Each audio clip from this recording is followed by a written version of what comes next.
Welcome home. This is Tampa Home Talk, and I'm your host, Katrina Madewell. We're excited to bring you a very special guest today, Mr. Mike Boylan Yep. with Mike's Weather Page. Hello.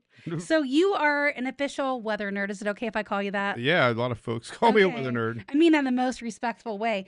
I think it's super fascinating. I was checking out some of your stuff, and of course, Pat George booked you for our show, and I'm really excited to have you here. So tell me a little bit about your background. You were saying how you kind of transitioned into weather full time 5 years ago and made it this big thing. So how'd you get here? What's your background? Yeah, it's a crazy story. Never dreamed in a million years I'd be doing what I'm doing today. I went to USF for marketing. Okay. I was in love with marketing and website design. And 2004 came around, and I was learning HTML at the time. And we had 4 hurricanes that year. We had Hurricane Charlie come in Tampa. Oh, that was a big year. Yeah, before. Yes. No one knew about hurricanes back then. And I got addicted to spaghetti models. I got addicted to like all the graphics, and I couldn't ever find them day to day. You know, Google really wasn't a thing back then. So I was learning a website design. I'm like, I'm gonna build me a website so I have a place to put all my graphics that I love, you know, for me. And I called it Mike's Weather Page. I was like, that's so ingenious, you know, Mike's Weather Page. And it was only for friends and family. And for about 2 years, it was basically unknown. It was hidden off of another domain that I had. And it just slowly, like, just people found it. You know, they finally, you know, used website searches and came across it and word of mouth. And next thing you know, it kind of grew. And then we got Facebook in like 2009. And that really got going once social media came around. You know, I found him by accident on YouTube one day. Yep. And I said, wait a minute, this guy is just like the guy next door talking over the fence. Yeah. But he knows everything about the wind patterns and everything. Tell me about that. Like, how did the fascination start with like the spaghetti models and the wind patterns and all the stuff that Pat's saying? And then how did you get like educated on that? Because not everybody knows stuff like that. No, I didn't know anything. I mean, the first email that I got that I was so excited was some guys that worked at NASA, and they wanted me to include a jet stream map. And they're like, Mike, all weather is controlled by the jet stream. And hell, I didn't know what it meant. I'm like, I didn't even know what a jet stream was, you know? And I put it on there. And over the years, I just became, you know, just addicted to weather and like wanted to learn. Were you fascinated? Like, NASA, is this real? Oh, I did. Oh, yeah. I remember calling mom and dad. I'm like, I just got an email from guys that work at NOAA, NASA, you know? And was there a part of you thought, okay, this might be fake? No, because it was a legit link, was, you know? okay. And then I think I started realizing then, wow, people are liking the site. So I started throwing links, and I kind of felt like it was a public website. People were telling me, hey, you should put this on here, put this on here, put this on there. And it kind of just grew over time. So you just basically filled a need, right, of what people are telling you they want. They wanted a one-stop shop. They wanted a simple page with spaghetti models and National Hurricane Center graphics. And that's what it was for the longest time. And then social media came around, and it was like a 180 opposite. It was people wanting me to almost show them the graphics and talk about the graphics. And, you know, it was like the website was like your do-it-yourself place to go. And then the social media was more like, I'm telling them like, hey, here's the latest models. You know, people were just starving for that kind of, you know, updated information. Right. And then the mingling, you know, the social aspect of people commenting, you know. Well, I think the challenge is too, like when there's a storm that's coming in and you're watching some of the, you know, the regular major storm pages, the local news channels, they do that only at certain times. And I think as a society, we've grown to be an on-demand culture, and people want it when they want it. They don't want to have to wait until 5:20 or whatever time, you know, the local news channel decides they want to air it. Correct. And one thing that I noticed was, you know, local meteorologists get 3 minutes. And like you said, I think folks liked a lot of conversation. Right. You know, I would do it. And they don't want to hear the same thing at the next update. They want something a little new. Well, they want to see stuff that they can't always show on TV. I mean, there's only so much you can show on TV as far as time. Yeah. And anything in the TV and the radio space, you know, we're blessed to have our podcast studio that we're building in, but we did live radio for years, and it is a hard, fast clock. And when you have to take a break, you got to take a break. When you have that time limit, you got to fit a lot into that 3-minute span. Yeah, and you still got to talk about local weather and temperatures and beach temperatures, you know, and the wake-up forecast. So, yeah, that was definitely a niche that I filled, I think, was that, you know, 1 hour. I would do a live video for an hour. I still do every day. And people turn to that. So when you are in a day like this, right, where it's calm, we're out of hurricane season, nothing crazy is going on. What's your hour video about? What do you There's post? still weather. It's crazy. I always get a little anxious thinking there's nothing, but then there's always something. People, I went storm chasing the other day. I call it storm chasing. I was snow chasing up in the Gatlinburg area. And people rode along with me. They love that adventure. There's tornadoes all the time. There's spring Oh yeah. weather. There's cold fronts we're talking. So there's My late husband and I were on the Ober slopes, Yes. Ober Gatlinburg, and they evacuated the slopes because tornadoes were coming through. We were literally on that slope skiing, and they're like, "You guys got to go. You got to go." Yeah, I believe it. And it was, you don't think about that kind of stuff, not living in that area, but definitely happens. Yeah, and I think what's helped me is I've realized that I have an audience outside of Florida, so it still engages me to talk about tornadoes in Gatlinburg or wildfires out west or Right. Nor'easters, especially blizzards. So yeah, there's always something. I just don't, I cut it back to Monday, Wednesday, Fridays, mainly because I don't want to be like a robot and talk about the same stuff. Right. But We want to keep it fresh and fun and exciting. Yep. Because when you're exciting, your listeners and people watching you also find it exciting. Sure. Where if you get bored and you're doing it every day, people will feel that. Yeah, and 90% of my audience, I think, is summertime hurricane folks. I mean, there's a culture of tracking hurricanes. I don't Right. know if it's a part of living in Florida. Obviously, other states deal with hurricanes, but Floridians, I don't want to say love hurricane season, but they are attracted to hurricane season, good and bad. Well, I'll tell you why. Like being the non-weather nerd, just like the generic real estate broker is like running around doing her thing, right? Obviously, stuff stops if we have a storm that comes in. But aside from that, I think the reason why, and this is coming from someone I don't watch TV, right? So if a storm is to come in, I am kind of glued to the social stuff or whatever the news. I get bored with the news because I feel like they show the same thing over and over again, and it's just becomes monotonous. But when I think about like why people are fascinated with it, it's so unpredictable. You have all these models, which we'll talk about in a minute. But outside of it being super unpredictable, as residents, we have to be prepared because you don't know what direction it's going to go. They kind of give you like this general area in the cone, like days and days and days in advance, but you have a lot of time to prepare and watch this. As it gets closer, if it looks like it's going to come to your area, everything's going to be wiped out. There's no generators in the store. There's no water. There's no bread. Like all the basic stuff flies off the shelf. So I think that's why people watch it, because they're watching to see, okay, do I need to go stock up on this stuff? Do I not? And there's some areas that are like, should I evacuate? Should I not evacuate? And a lot of times people don't decide that until you get much closer. You don't want to wait till it's too late. But on the same token, you don't want to, leave too early if you don't need to. Well, yeah, you just hit the nail on the head in a lot of aspects. I mean, I think with me rambling so much with my storm chasing experience and now and seeing what the impacts are, you could talk about the impacts, but when you've seen the impacts, I think it comes across a little bit better to the folks listening. And I always think with the folks that watch me is they make up their own mind and their own decisions. Like they're not coming to me to tell them. I put as much data out there, possibilities out there. And the people I found like that. They're like, they want to be in tune of, wow, this could be here Wednesday. We could have this kind of surge. We could have this kind of rain. It's just an awareness. And it can change on a dime. Like overnight, you can go to bed and wake up and have a completely different direction. And that happened to a girlfriend of mine 2 or 3 years ago with this. I think it's been 3 years ago, maybe now. You would know better than me. The one that was supposed to come directly to Pinellas County and then end up going south and hitting closer like Punta Gorda area. Right. Ian. So they vacated for that particular storm because it was supposed to be a direct hit. They're in Madeira Beach, and they stayed in one of our mutual friends' Airbnb. Well, they had already evacuated a lot of that area because they were saying it may come this way. It was still supposed to come towards Tampa. Well, they stayed there, and they said the police are running everybody out. So if you want to stay here, just ignore it. Well, long story short, the storm did end up turning, and it ended up being a direct hit on that area, and essentially. Our mutual friend whose place she stayed in came with the pickup truck to get them out because they could not have, their cars were totaled. They got completely flooded. And here they were leaving where they thought the storm was going to hit, and they went right to the area where it hit. So it's one of those things like sometimes you're not sleeping. And I know you're not sleeping reporting it, but even watching it. Yeah, well, Floridians have learned that because when we had Charlie, most folks went to Orlando, and Charlie hit Orlando as a Cat 1. Worse, yeah. Yeah, so there's really, us being in a peninsula, it's tricky. You don't know really where to go, and I think Irma taught that with the state, because both sides of the state evacuated with Irma, and people Right. were running out of gas on the interstates. They didn't know where they're going to go.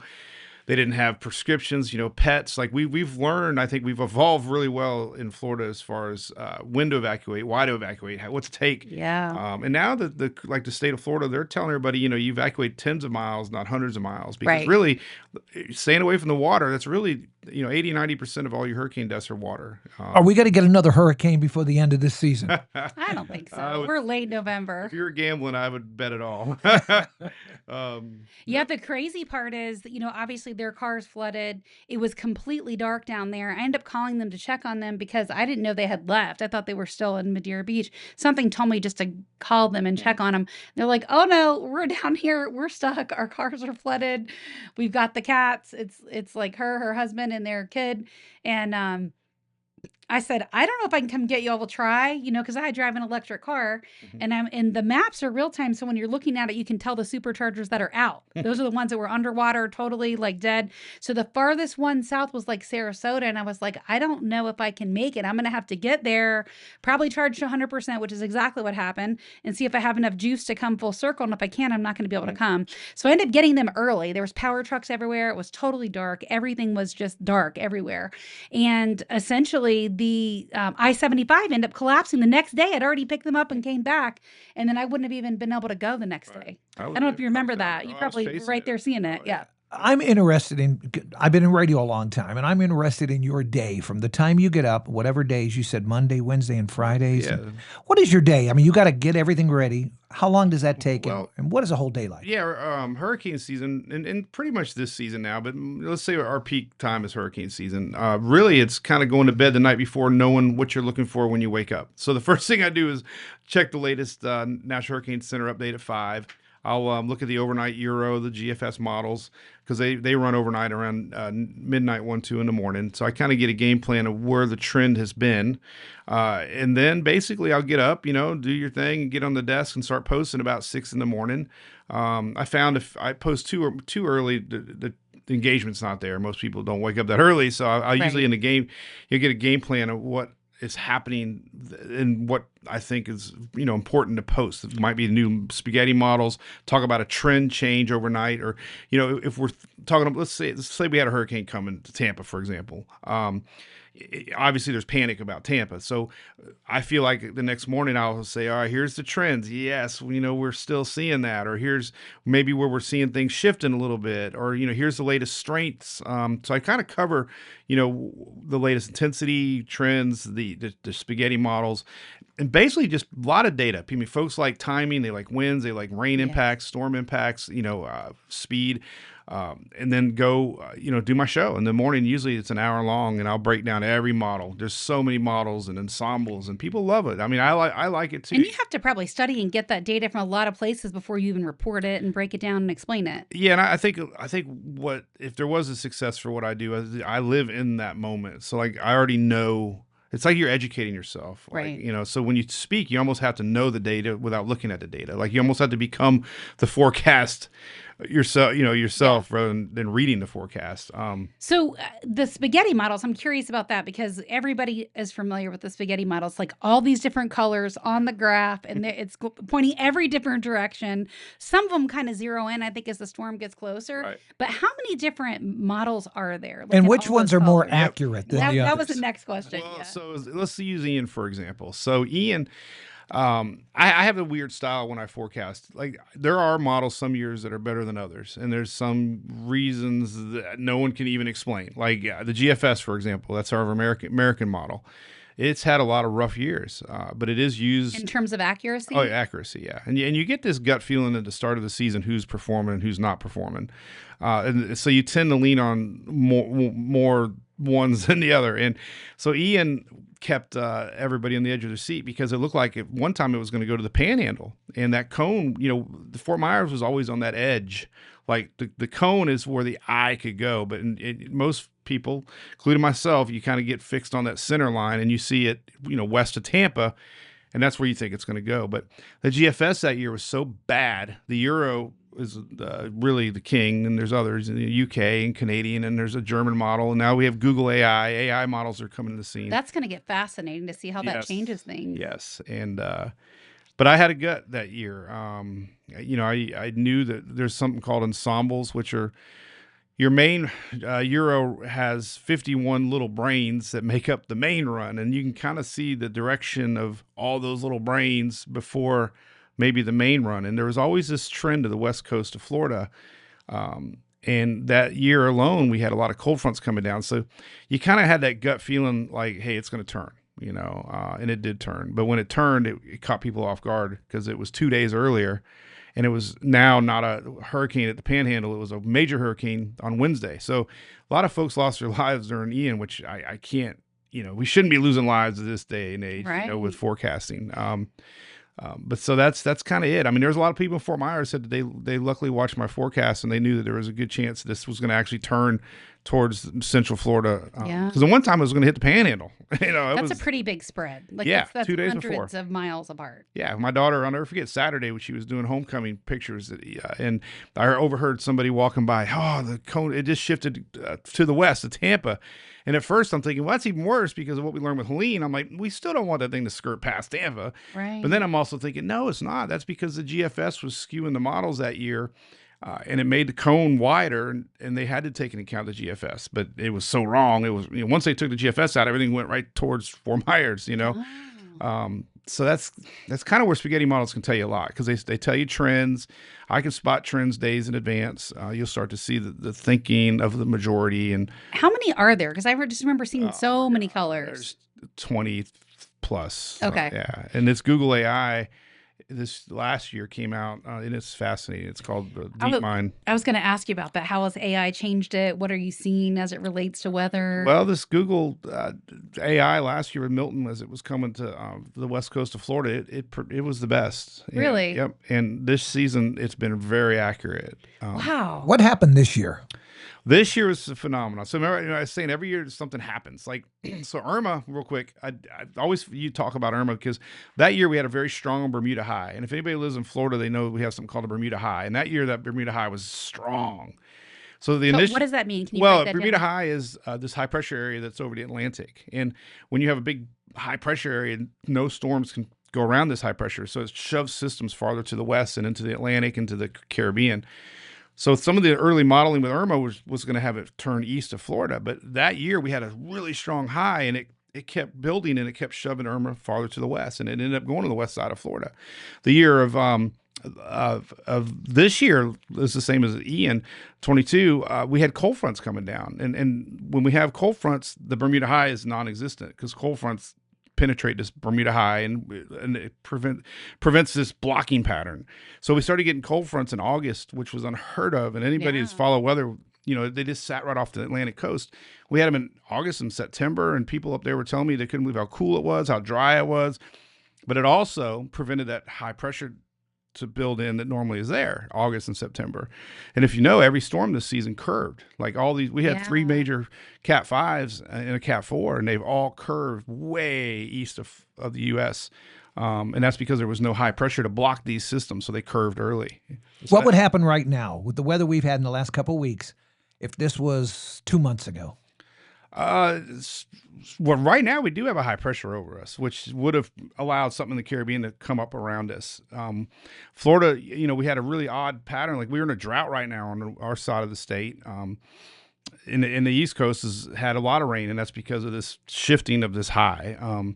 So it saved us this year. Just nothing. This is the first time there hasn't been a hurricane in the Gulf, I think, since 20 years. I think a lot of them were like out off in the Atlantic. That's right? what I'm saying. Yeah, they all curved. It was interesting. I kind of noticed that too, and I'm not even a weather person. Well, but all hurricanes want to go to the north and curve back, something called the Yeah. Coriolis effect. It's a physics thing because the equator is wide and North Pole's narrower, so everything just has a natural turn to it. But when you have this high, it can't do that. And those years that we've had a lot of storms, like 2020, we had a lot of hurricanes in the Gulf. Yeah.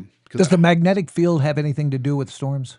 I've heard theories on it, but unless it controls high pressure, low pressure, I don't think it does as much as just the overall. Because you heard the magnetic field is weakening. Yeah, oh yeah, and it shifts over.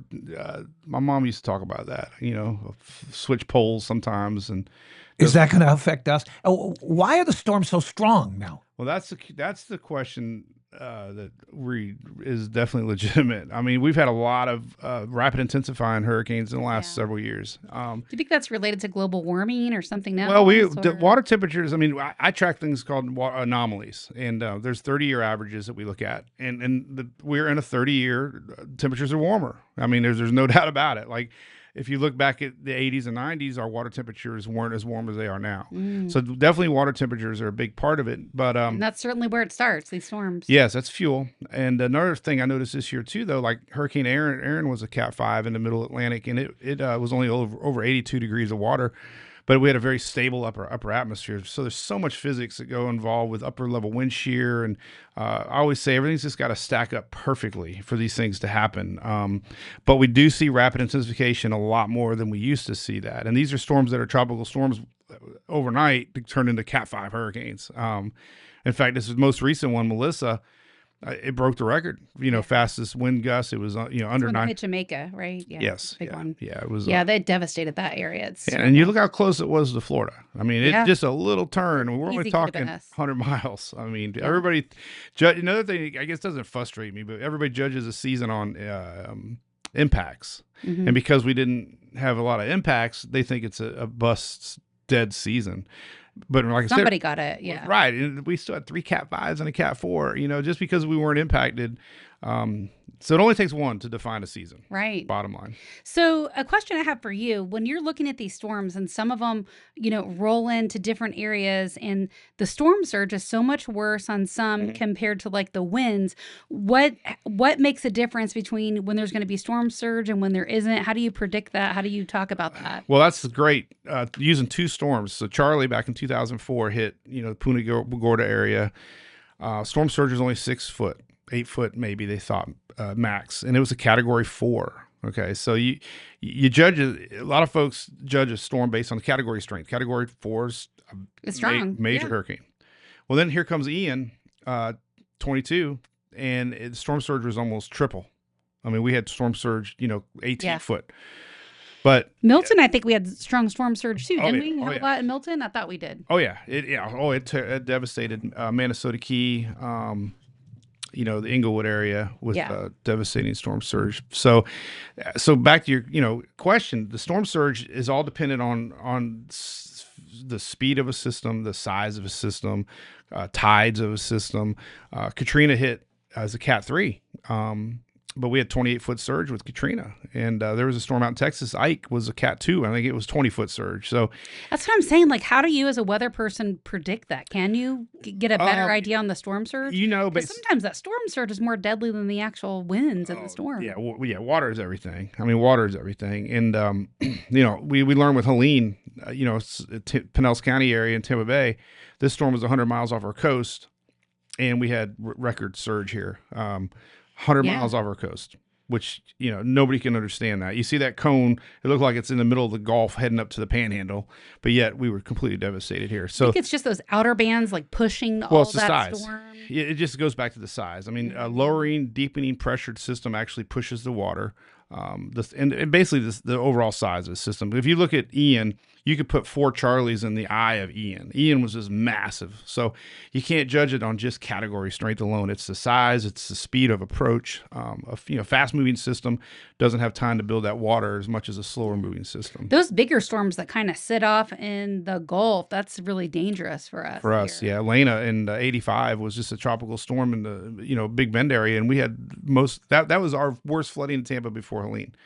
And if you think about it, that was in the middle of nowhere, and it was I think it was a hurricane, but it was a weak hurricane, but it just sat there and it just spun, and that water just eventually pushes, and what I'm learning too, that these slower moving systems, the tide cycles don't get to work like they're supposed to. So you have a high tide of water coming in, and when you normally have a low tide going out, you still have winds pushing, so that low tide never escapes. Well, then here comes the next high tide, and it pushes even more. And I saw this in 2020. We had a tropical storm Ada that was 60 miles off our coast of Pinellas. And we had 500 homes flooded in the Madeira Beach, right in the shores area. It was a tropical storm, 60 miles off our coast, and it didn't even make impact. But it showed you how that perfect angle. You know, we have a shallow shelf over here too. For example, Jamaica really didn't have a lot of storm surge, even though it was one of the worst hurricanes ever. But they have a very deep ocean, and the water on a shallower shelf builds, and we have that in the Gulf. So that water just has nowhere to go but up. Plus, our base flood elevation, like in areas like South Tampa and stuff, it's not that high. No, 2-3 foot is. Typhoons. Yes. Why are there so many in the Philippines? It's a great question. And those spin the opposite way, right? Of Right. a hurricane, is that what defines them? Well, yeah, but they're this western, the Indian Ocean over there. It's and there's none down by Africa. Like I was looking at an equator map. Nothing's ever crossed the equator either. That's a fascinating thing. Like, That is fascinating. yeah, if you ever see every storm, nothing's passed. It's either curving to the south or curving to the north. I wonder what's the reasoning behind that? I had no A idea. big magnet. It is magnet. It is. I mean, it is the poles. It's that Coriolis effect. But those storms that you were talking about, a lot of those times, we get Indian Ocean storms that cross Africa, and they end up being our Cape Verde storms that come across the Atlantic. So sometimes we can look past Africa and say, oh, there's waves over here, and they're going to come across Africa, and they end up being our trouble.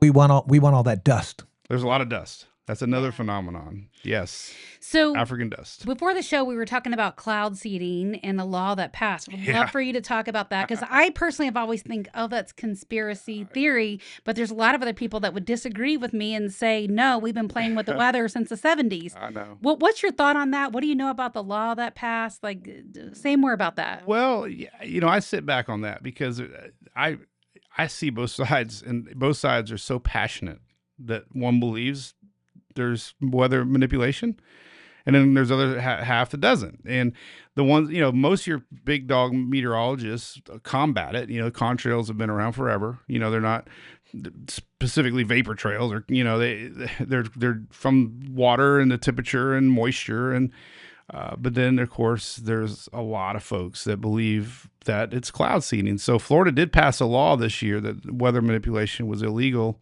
and some say it's because it's more of it ain't happening, so let's just make a law. And then others are saying, well, we haven't had any storms this year because they passed a law. And I'm like, you know what? I'm just going to get some popcorn and just But watch how does that actually even play out when the storm technically is forming outside of Florida? Like, it's forming in international waters most of the time. Yeah. Well, the one thing is, if it's on the internet, it's got to be true. Yeah, for sure. And with Yeah. TikTok now, there's a lot people believe. I mean, there's a really good argument for anything. And I guess, yeah. What's the argument on both sides? Give me a good little argument well, supporting both sides. the ones that believe in it just look up to the sky and they see tic-tac-toe fields everywhere, and they just assume that we're being Chemtrails.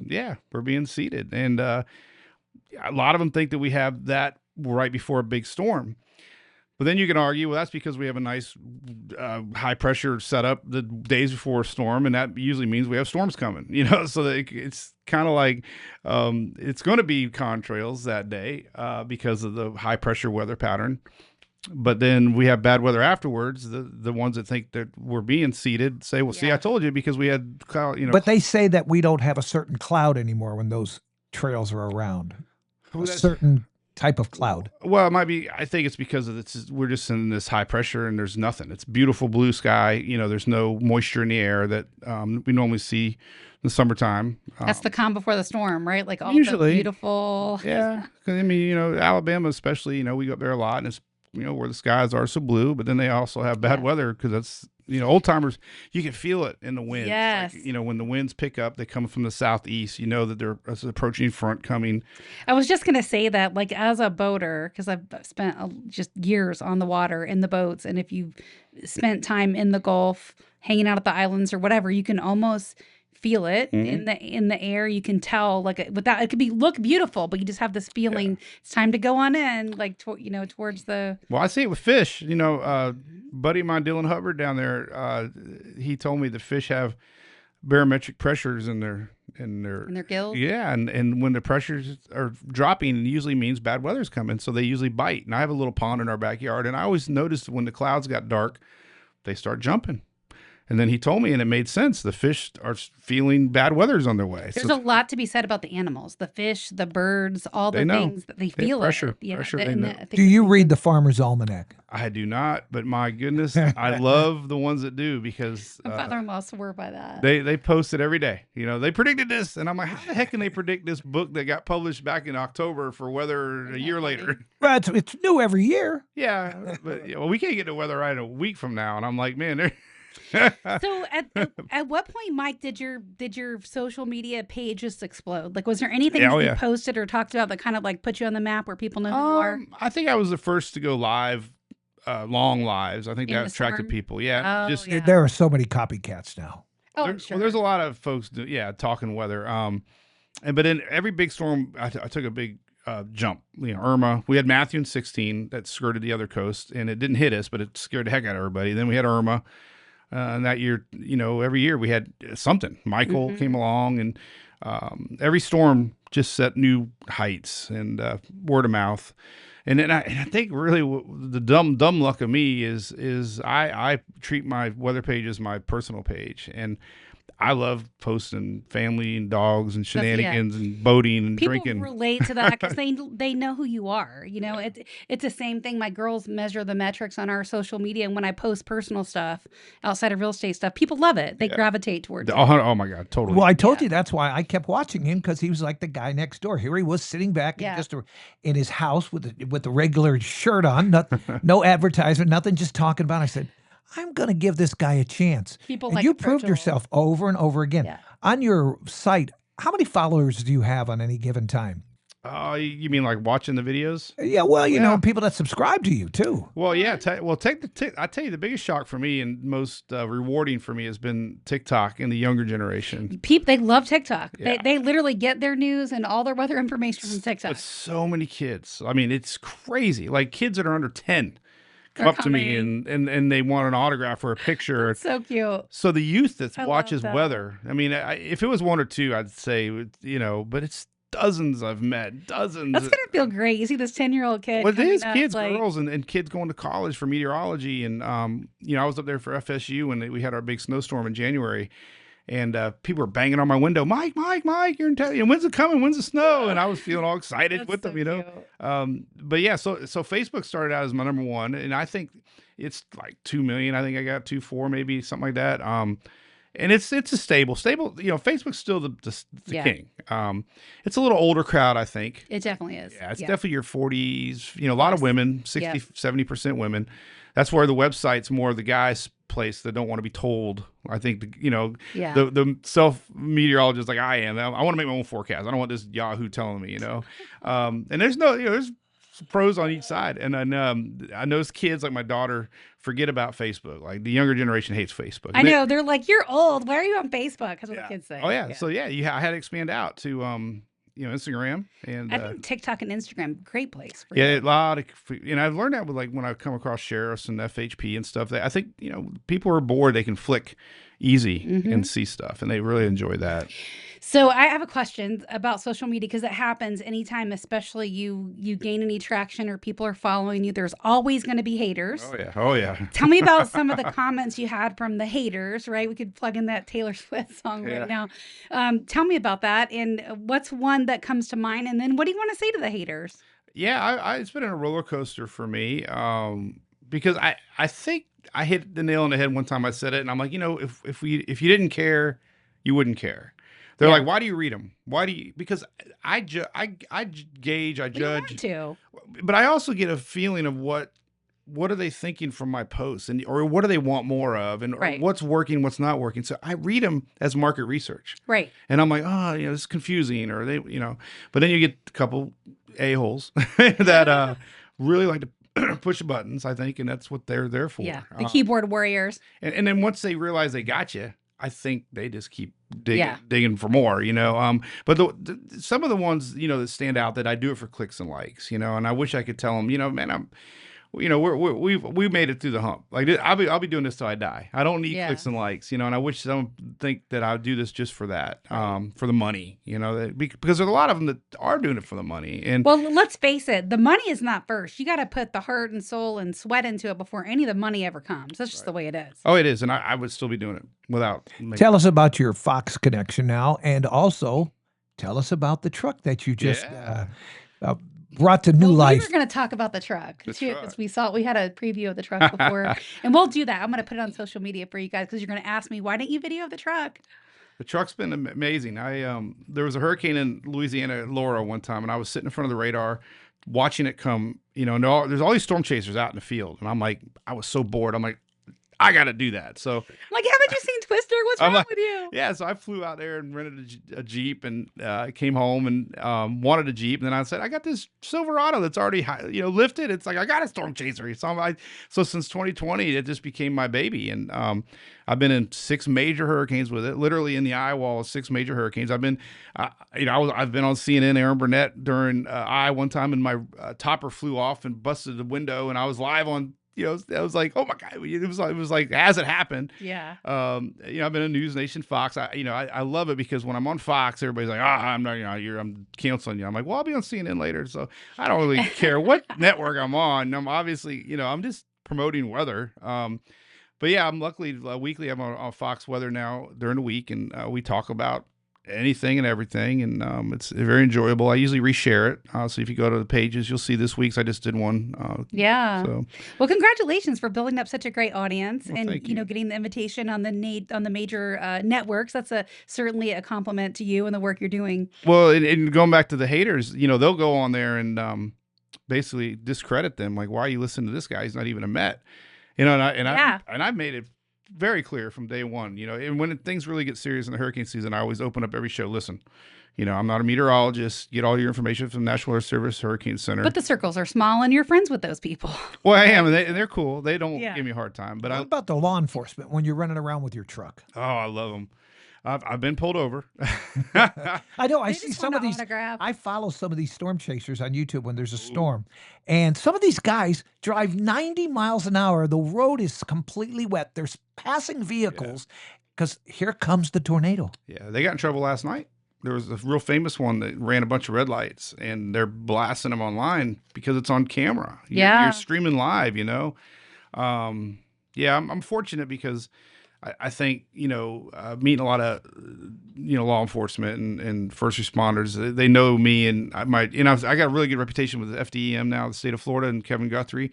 So I do a lot of work with Tallahassee and do a lot of one-on-one videos with them. So I think I would get a pass, hopefully, Yeah. I have been caught speeding twice, FHP. I'll never forget one time, I'm just not paying attention. He pulled me over. He goes, I knew it was you, Mike. He goes, and, I appreciate what you do, but you're going kind of fast with telephone poles on the ground. Slow your butt down. And I'm driving over telephone lines after Helene, and he was cool. And then one time on 19 too, he's like, I knew you'd be going by me, Mike. He said, but keep it down a little bit. Probably wouldn't do it in Georgia. I'm just saying. Probably would not do it in Georgia. Are you by yourself in this vehicle? Do you have somebody? Most of the time, yeah. I've taken friends.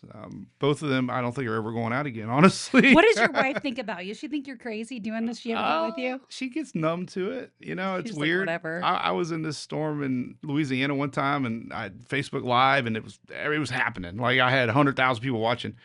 And there were people eating popcorn. I felt like I was on a reality TV show. And somebody called Julie, and she's like, no, she was watching General Hospital. Like, she did. She had no effect to the weather. I mean, my daughter, I think, secretly is a big fan because she'll go on my older one, And then my youngest one, Sarah's got Down syndrome, and she's my biggest fan. I mean, she'll always text and call in the mornings.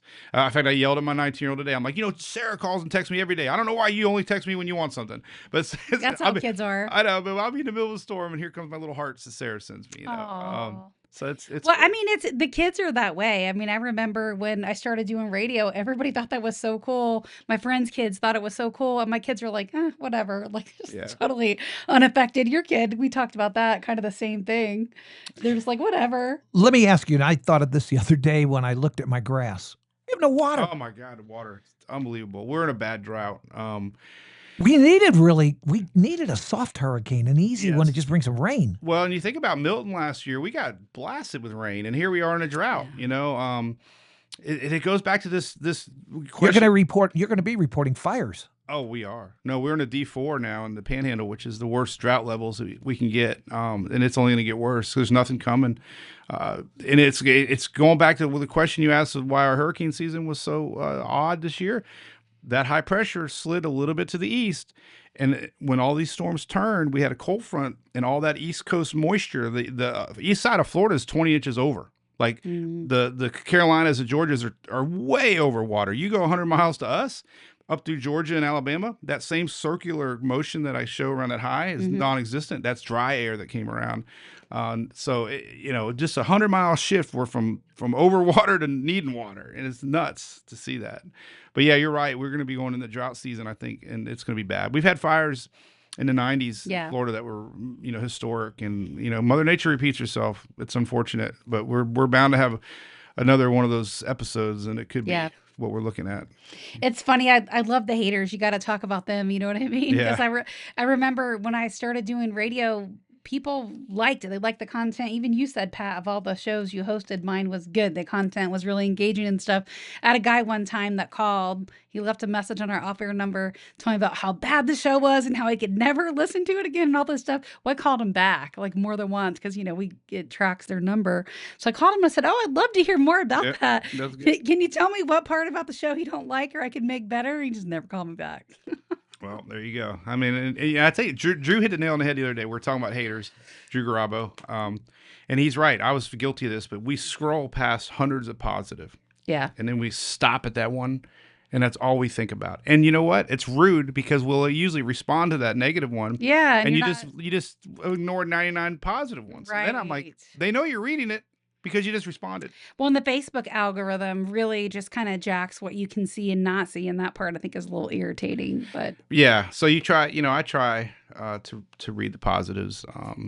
And when I meet people too, the other thing I have to remind myself is I meet so many people in person now. Never met a bad fan, So I got to stop letting. Some people are just angry. There's always going to be haters, always. Just people that are never happy in life with anything. Oh, well, I know, Katrina, you said you don't watch television or anything, but I don't. for next year, this is I'm the guy you got to definitely gonna follow. watch it for sure. Because he's put me at ease a few times, or I said, okay, we we're need gonna to start share- bringing in patio furniture. We're share some followers. I have a pretty good following Yeah, myself, heck so yeah. we'll definitely No. collaborate. I can't wait to post it. And Yeah, I feel I think being a Floridian helps. Yes. I'm pretty. I've changed. I used to be the one Debbie Downer telling everybody, not to evacuate and this and that. Now I'm the Debbie Downer because I'll be the guy with the bullhorn telling you to evacuate because they know From your truck. yeah, or my truck, or just or they judge when I send my family out of town. So they know I'm not going to give you a lot of hype, and people hate hype, and I think people are over it. Oh, they are, and for me, if there was a marketing strategy for me, it's stay away from adjectives. Like weather loves adjectives. Everything's catastrophic, or Hurricane Aaron this year, for example, it was a Cat 5, and the 5-day cone looked like it was coming right towards Florida, but every single model had it turning. Never going to be a chance of hitting Florida, but I think the media waited too long to let people know it's going to curve because there was headlines like, Hurricane Aaron barreling towards Florida, or Florida's eyeing the approaching hurricane. They twisted enough that it panics people, Well, people are looking. It's sad that the media has gone to a place of, instead of journalism, they're reporting based on, trying to get people to subscribe or like or engage, and it's sad. Yeah, but it's the culture we live in, and the younger generation is super immune to it. They're just like, yeah, we're not listening to your BS. Pretty much, and I think that's why they're going to TikTok and they're looking for new influencers. And unfortunately, there's bad new influencers that are spewing, wrong information. But the adjectives for me, I think people, like you said, are tired of it. The good news about that is there's a track record, right? So like on Tampa Home Talk all the time, remember how much I would predict the market, Pat, and talk about what kind of market we're in, what the absorption rate is, and what we're doing. And I'm like, hey, the good news is it's all recorded. It's all on a podcast, so you can go up and double check me, But my predictions were pretty spot on, I think, with the housing market. They have been. Good for you, yeah. But, it's data. I don't give any information. Everything I give is based on data and information. And it's, I say that numbers and data tell a story. I want you, Katrina, to tell me the humidity level today, and I want you to tell me if a buyer's or a seller's market. Let's see if you can get this right, either one of you. Do your opposite I jobs. could not answer anything about the humidity at all. My hair's not as frizzy. There's some. I can tell. There's a humidity meter based on hair. Dew point is so dew point, if it's 65 or higher, it's miserable. I'll just tell you that. That's the living in Florida. The humidity. 70 is awful. Humidity can be high and still be comfortable. It's like some of those Gasparillas, man, when we're sweating under our garb. No, do you think it's a buyer's or seller's market? I would say That's a trick question. That's not fair. I'd say it's a seller's market.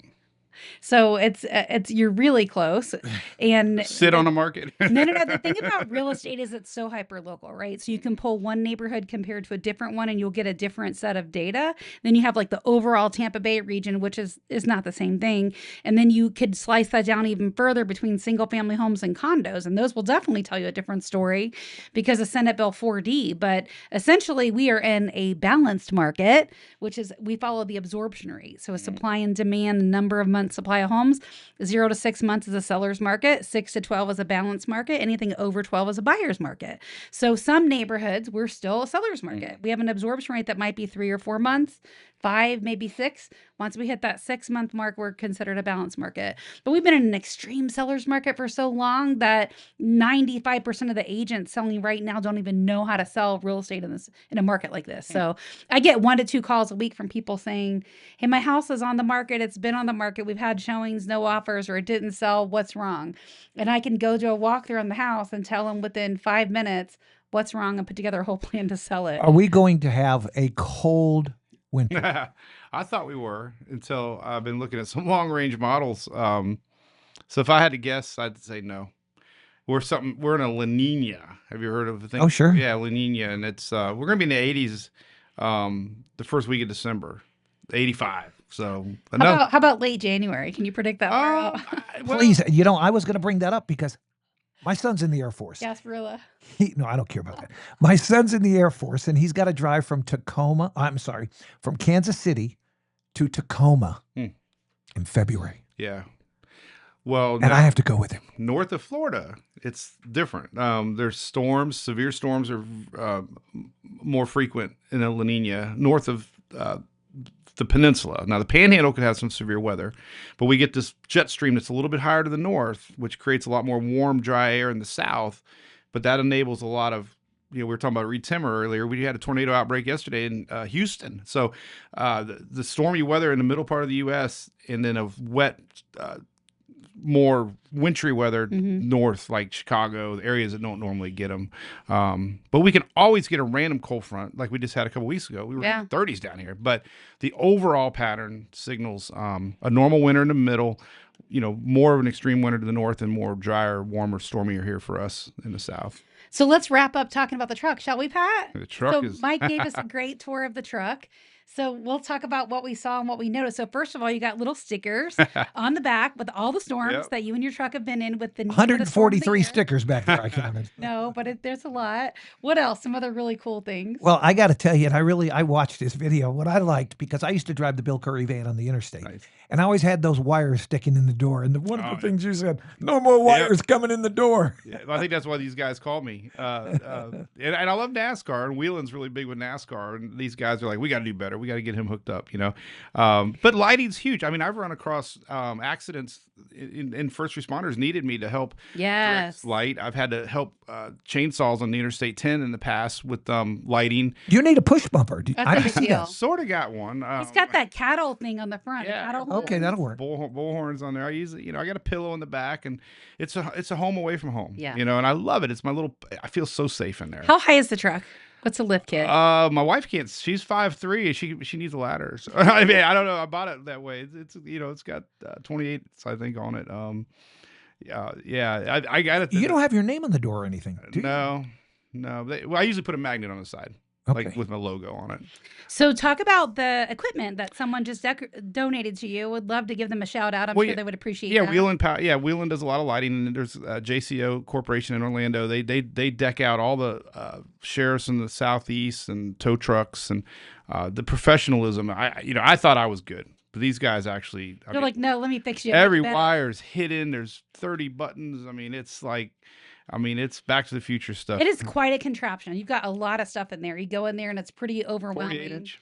Between all of the monitors that are up and the dashboards and the cameras and the buttons, there's a lot. Yeah, no, yeah, and it's like I said. I mean, every kid, big boys and their toys, you know. But I got radios in there. I got satellite. I have you know, two Starlinks.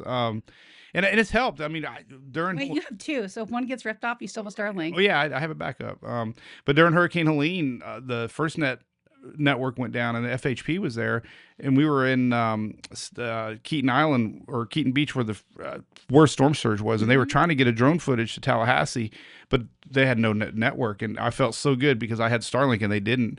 So all these FHP guys hurtled around my truck.